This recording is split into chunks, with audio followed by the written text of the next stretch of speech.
नमस्ते, स्वागत है आपका इस वीडियो में। आज है आपका 24 जुलाई। आज का जो न्यूज़ है, इम्पोर्टेंट न्यूज़ है उसको हम कवर करेंगे। उसी के साथ-साथ अगर आप इस चैनल पे नए हैं तो लाइक, शेयर, सब्सक्राइब ज़रूर कर दीजिएगा। तो चलिए देखते हैं, इम्पोर्टेंट न्यूज़ को हम कवर करते हैं। Banks hunt for talent in the world of technology. ठीक है, बहुत अच्छी बात है। Fed readies another rate hike. तो दूसरा जो रेट हाइक है वो हम यहाँ पे एक्सपेक्ट कर सकते हैं यूएस में। और आपका जो है सेंट्रल बैंक के जो जितने भी सारे सेंट्रल बैंक्स है, it will be a very की वीक। इसका क्या रिpercussion होगा वो आपको समझना पड़ेगा। अगेन जो लेंडिंग रेट है वो अमेरिका में जो है ऊपर की तरफ थोड़ा-सा मूव करेंगे। इन्फ्लेशन जो है वो थोड़ा बहुत, इन्फ्लेशन को कंट्रोल में करने के लिए वो आज जो है आपका जो रेट है, लेंडिंग रेट है उसको हाइक कर रहे हैं। इसमें मार्केट जो है नियर अबाउट, आपको समझना पड़ेगा कि इन्फ्लेशन अभी बता रहे हैं कि जो इनके पास आंकड़े हैं या उनके पास जो डेटा है, that is inflation is at all time low. मतलब लास्ट 3-4 साल के अंदर जब से बाइडेन एडमिनिस्ट्रेशन आया है उससे उस टाइम से जो है आपके नीचे की तरफ है। Quite interesting stuff. Fate of Tata UK still business hinges on government support. तो इसके बारे में मैं बात कर रहा था कि यहाँ पे जो यूके का जो टाटा का जो प्लांट है, वहाँ पे जो उनका जो प्लांट है उसको अपडेट करने के लिए, अपग्रेड करने के लिए पैसा चाहिए होगा, बहुत ज़्यादा पैसा चाहिए।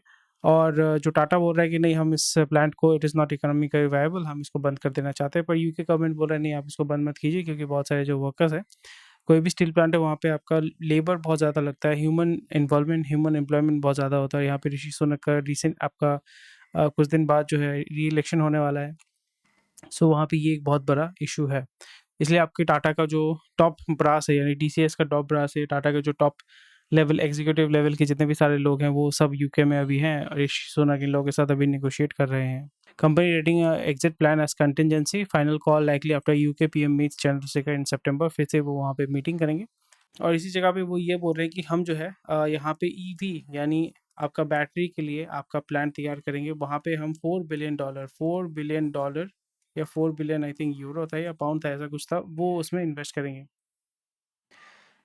It was globally reported in January that Tata Steel, which owns UK's largest steel works at Port Talbot, will receive 300 million to make electric arc furnace at its UK operation. While Tata Steel has not confirmed the sum, it had stated that the amount promised is too little since there has been no significant progress in discussion between Sunak government and Tata Steel officials. Ben जो है आपका अडानी के NBFC को purchase करेगा 1500 करोड़ में। CEO जो है वो रहेंगे यहाँ पे और वो पी जो है वो 984 करोड़ जो है एज़ अ प्राइमरी कैपिटल उसमें इन्फ्यूज़ करेगा, ताकि उस पैसे को जो है फिर लेंड आउट करके आपका इनकम को जो है उसको इंक्रीज़ किया जा सके। क्योंकि जो भी धंधे वाला होता है वो आपका बैंकिंग में या फाइनेंशियल में डेफ़िनेटली वो घुसता है, ताकि वो पैसे को जो है यहाँ-वहाँ मैनेज कर सके, उसको मूव कर सके। You do not have to depend on any other bank, specially जो पब्लिक बैंक होते हैं। यहाँ पे जो सीईओ है, जो पहले लेहमान ब्रदर्स में काम करते थे, वो यहाँ पे रहेंगे, ऑलरेडी रहेंगे। Something which is going on their and the biggest beneficiary will be who? It will B Gautam Adani. तो गौतम अडानी ने जो पूरी तरीके से वो एग्ज़िट कर चुके हैं और यहाँ पे जो पैसा है वो फिर से जो अपने बिज़नेस में वो लगाएँगे। Core infrastructure business, that is port, gas, energy या एनर्जी सेक्टर में उनका जो बेट है वहाँ पे वो इन्वेस्ट करेंगे। वीआई जो है अपना बैंक गारंटी रिन्यू करने में फ़ेल हो चुका है, थोड़ा-सा ज़्यादा टाइम माँग रहा है।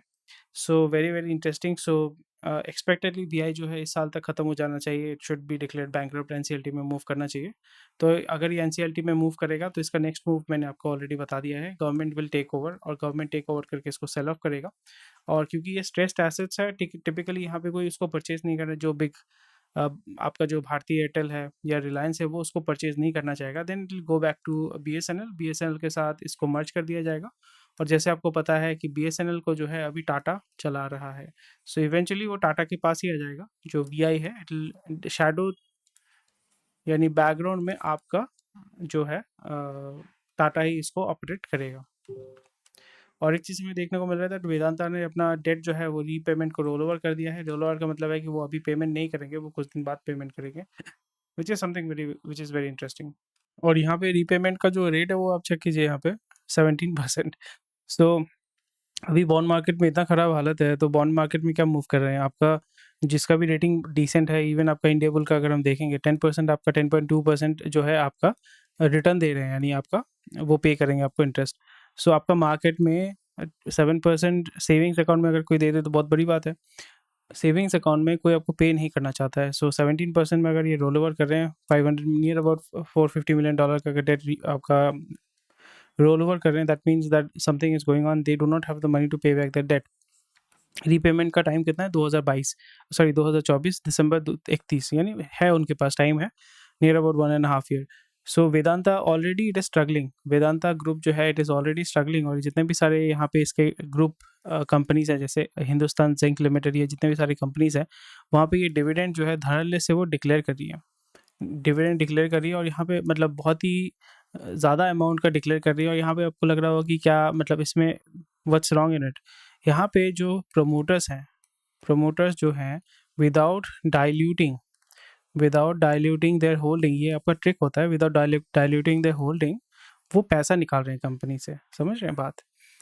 अगर आप सोचिए आपके पास कंपनी का 70% है और आप उसके ओनरशिप को सेल नहीं करना चाहते हैं, बट कंपनी से पैसा निकालना चाहते हैं, तो फिर आप क्या करते हैं? जो भी आपका प्रॉफिट आपने निकाला है, डेट तो आपने लिया है, डेट को आपने लिया है, फिर उसको आपने ऑपरेशंस में एक खर्चा किया है, फिर आपका जो है प्रॉफिट वहाँ पे दिखा रहे हैं कि बहुत अच्छा प्रॉफिट है। वो प्रॉफिट आप क्या कर रहे हैं? आइदर वो प्रॉफिट जो है you basically use it to pay back the debt, ये सारे कुछ काम आप कर सकते हो, या आप उस पैसे को लेके हर एक जो ओनर है उसमें आप उसको डिस्ट्रीब्यूट कर सकते हो। तो डिस्ट्रीब्यूट जब आप करते हो, डिस्ट्रीब्यूट कैसे आप करते हो? डिविडेंड के माध्यम से करते हो। तो अगर आप 70% होल्डिंग अगर आपके पास है, तो 70% ऑफ द डिविडेंड किसके पास आएगा? आपके पास आएगा। So it's a very smart move, it's a legal move, it's not a very ethical move but it's a legal move. तो वही चीज़ यहाँ पे वो कर रहे हैं कि आपका अपना ओनरशिप नहीं सेल करें, क्योंकि जब भी वो ओनरशिप सेल करेंगे, ऑलरेडी आप देखोगे 50% नियर अबाउट 50% के नीचे है आपका वेदांता का होल्डिंग। तो और ज़्यादा कम हो जाएगा तो फिर आपका जिसको हम कहते हैं hostile take over, hostile take over. जैसे माइंड ट्री जो कंपनी है उसका एल&टी ने हॉस्टाइल टेक ओवर कर लिया था। उसको उसके ओनर्स प्रमोटर सेल नहीं करना चाहते थे, पर फिर भी एल&टी ने उसका हॉस्टाइल टेक ओवर कर लिया। मिंडा ने आपका एक कंपनी का, आई फॉरगॉट द नेम, आप मुझे बताइएगा, उसका भी हॉस्टाइल टेक ओवर करने के वो फिराक में है या ऑलरेडी हो चुका है। तो यही तो है इसकी ब्यूटी, हॉस्टाइल टेक ओवर हो सकता है, इसलिए अपना होल्डिंग जो है वो 50% 52% के नीचे नहीं रखते। और जब भी आपका मेजॉरिटी 51% 52% होल्डिंग का मतलब क्या है? You are the majority stake holder of the company. तो जितने भी बोर्ड ऑफ डायरेक्टर जो भी रहे, पर आपके पास जो है वोटिंग पावर ज़्यादा होता है। डेमोक्रेसी अगर हम देखें, वहाँ पे आपका वोट शेयर ज़्यादा है, तो आप जीतते हैं हमेशा। तो ये सारी चीज़ें आपकी चलती रहती है, इसलिए आपका जितने भी बड़े ग्रुप हैं, रिलायंस हो, अडानी हो, अंबानी हो, वेदांता हो या अग्रवाल ग्रुप हो, जिंदल हो, सब ने जो है अपना होल्डिंग पकड़ के रखा हुआ है। सो होल्डिंग अगर आपने पकड़ के नहीं रखा हुआ है, so it is very difficult to hold on to the company. So Byju के जो लेंडर्स हैं वो एग्री कर रहे हैं कि $1.2 बिलियन का जो लोन था वो यहाँ पे उनके बारे में बातचीत कर रहे हैं। तो ये तो करना ही है, क्योंकि बायजू अगर डिफ़ॉल्ट हो जाता है, क्योंकि अभी वो डिफ़ॉल्ट डेफ़िनेटली उसको नहीं करना चाहते हैं। वो ये करना चाहते हैं कि आकाश को एटलीस्ट हम आईपीओ तक पुश करें। आकाश को आईपीओ को पुश करने के बाद जो पैसा वहाँ से रेज़ होगा डाइल्यूशन के बाद जो पैसा रेज़ होगा, फिर वो प्रमोटर जो है वहाँ से अच्छा मोटा पैसा कमा लेगा। फिर वहाँ से आपका जितने भी प्रमोटर हैं, इन्वेस्टर्स हैं, आकाश से जितना पैसा उठाएँगे वो बायजूस में लिक्विडेट करके बाद में हल्का-सा निकल जाएँगे।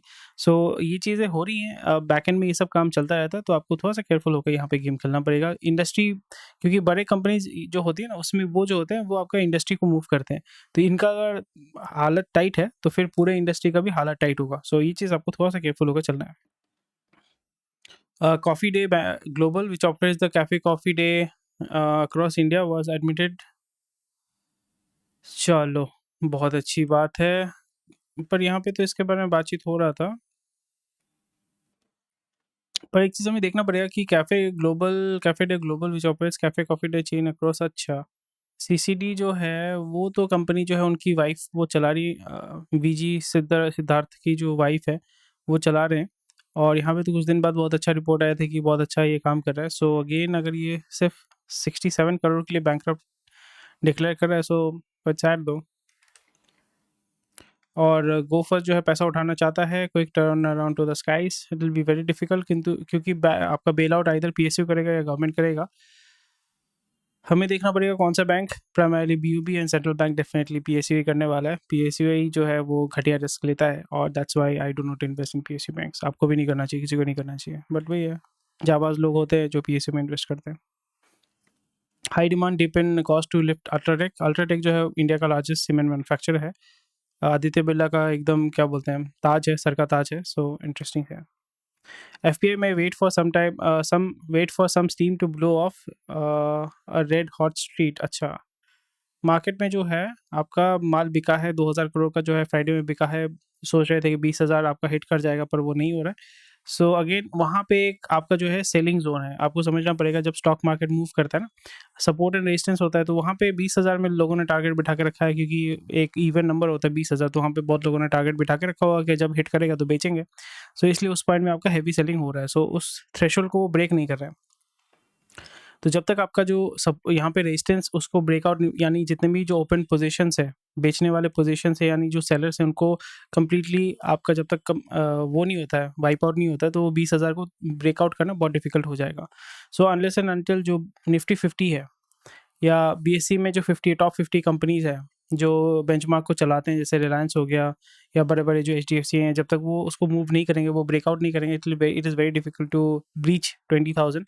ब्रीच भी करता है तो वो नीचे की तरफ मूव करेगा, because there is a lot of resistance which is there. Definitely होना भी चाहिए, क्योंकि ऑल टाइम हाई चल रहा है, तो लोग उस जो इवन पोजीशन है वहाँ पे बेचना चाहते हैं। पर घोड़े जो है यहाँ पे पैसा लगा के उठाएंगे मार्केट को, घोड़े जो है यहाँ पे पैसा निकाल उठाएंगे मार्केट को, क्योंकि उनका जो है US में वो पैसा अभी रख नहीं सकते, क्योंकि US से पैसा वो निकालेंगे। चाइना में भी पैसा वो डालना नहीं चाहते हैं। कोई भी stable market in through out the world ऐसा कुछ दिख नहीं रहा है। यूरोपियन मार्केट को तो टच ही नहीं करना है, ऑस्ट्रेलियन मार्केट, ये सारे मार्केट को टच ही नहीं करना है। सबसे ज़्यादा सेफेस्ट है आपका दुबई, यानी जो GCC वाला जो एरिया है, उसका जो स्टॉक मार्केट है वो स्टेबल है, और इंडिया वाला स्टेबल है।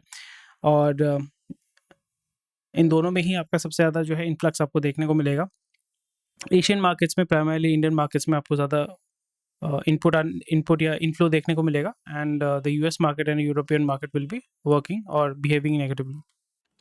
सो किस में पैसा डाल रहे हैं गोरे? बैंकिंग, ऑयल, गैस सेक्टर में सबसे ज़्यादा पैसा डाल रहे हैं।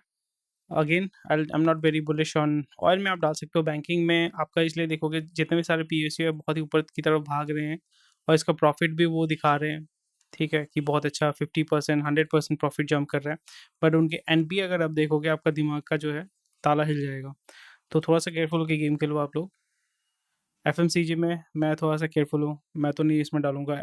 ऑयल एंड गैस में ठीक है, फाइनेंशियल सर्विस में आई एम ऑलरेडी ऑलवेज, मैं बार बार बोल रहा हूँ कि BFSI में banking is something which I am avoiding, financial services, insurance is where I am investing. Metal mining in जो मोर केपेक्स ओरिएंटेड जो सेगमेंट है, उसमें मैं तो पैसा नहीं डालूंगा, उसको मैं थोड़ा सा अवॉइड करूंगा।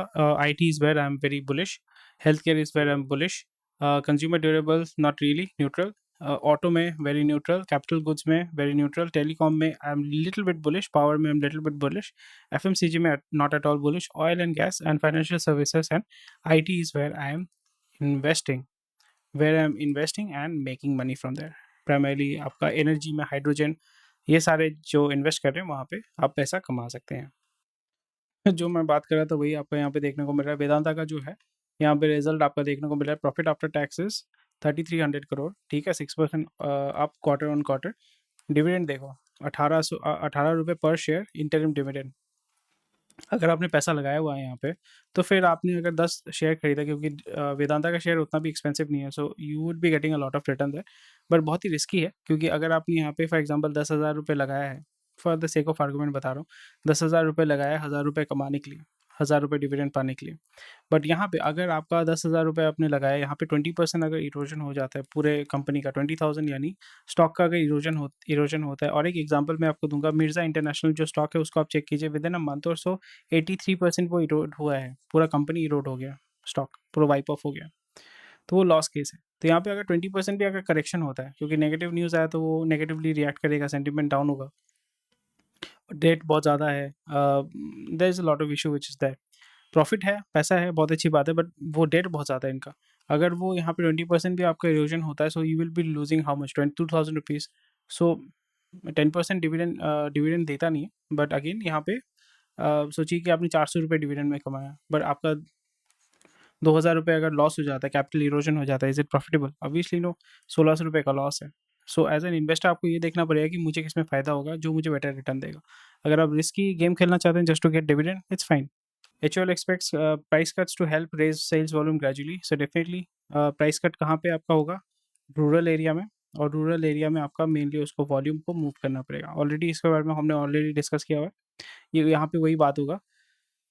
HUL जो है अपने यहाँ पे मूव कर रहे हैं पाम ऑयल फलाना फलाना ढिमकाना, या they will be moving towards यहाँ पे। वही मेन चीज़ वही हो जाता है, अगर आपको एफएमसीजी में गेम खेलना है, you have to dominate the rural market. अगर आप वहाँ पे which was declining on double digit turn positive, यही चीज़ होता है ना, जब तक आप एफएमसीजी कोई भी आप कंपनी पकड़ लो, एफएमसीजी जो है रूरल, जब तक आप पेनिट्रेशन नहीं कर पाओगे वहाँ पे वॉल्यूम, अगर आप नहीं गेम खेल पाओगे, इट इज़ वेरी डिफिकल्ट। तो यहाँ पे वो क्या कर रहे हैं, प्राइस कट कर रहे हैं, आइदर प्राइस कट करेंगे, आइदर मार्जिन कट करेंगे, ठीक है। तो उससे क्या होगा, जो रूरल मार्केट है उसमें थोड़ा सा आप उसमें अगर इम्प्रूवमेंट कर पाते हैं, so it will be profitable. Robust home sales, improve realty companies liquidity profile, देख सकते हैं जो भी है। Demand for bigger car accelerates sell off, अच्छा। तो टायर सेगमेंट में कौन कौन है बताइए आप। एमआरएफ है, C8 है, अपोलो है, सबसे बेस्ट कंपनी है बीकेटी, बालकृष्ण इंडस्ट्रीज। बीकेटी अच्छा काम करता है, और मतलब ऑस्ट्रेलिया ये सब जगह पे एक्सपोर्ट मार्केट में पकड़ा हुआ है उसने। उसके बारे में बीकेटी के बारे में कोई नहीं बात करता, but BKT is also very good. MRF is the most expensive stock in the stock market in India. Apollo है, C8 है, Apollo is also good. BKT is where I'm very bullish. Invest कर सकते हैं अगर आपको interest है इस segment में। तो लॉजिस्टिक्स कंपनी वीआर लॉजिस्टिक्स का जो हालत है वो भी ख़राब है यहाँ पे। अरे सॉरी सॉरी, वीआर लॉजिस्टिक्स नहीं है, my bad, it's Vedanta resources limited. क्या यार, गलती कर लेता हूँ मैं। चलो बहुत बढ़िया, आप देख सकते हैं Ashok Leyland, L&T, landmark, right access में मेक यूनाइटेड, अच्छा। चलो बहुत अच्छी बात है। इंडिया इंपोर्ट्स सॉन्ग Q1, हाँ देख सकते हैं। इसको मैं ज़्यादा एक्सप्लेन नहीं करूँगा, आप इसको स्टडी कीजिए, दिस इज़ योर होमवर्क। इसको स्टडी कीजिए, इसको इसमें अगर समझ में नहीं आता मुझे बताइए कमेंट सेक्शन में, I will be explaining it tomorrow. But this is something which you should read details में, आपको पढ़ो, समझ में नहीं आएगा तो पूछो। चलो thank you for watching this video. कोई भी क्वेश्चन कोई कमेंट सेक्शन में बता सकते हैं। टेक केयर, बाय बाय, जय हिंद। कल मिलेंगे, स्वस्थ रहिए, मस्त रहिए, बाय।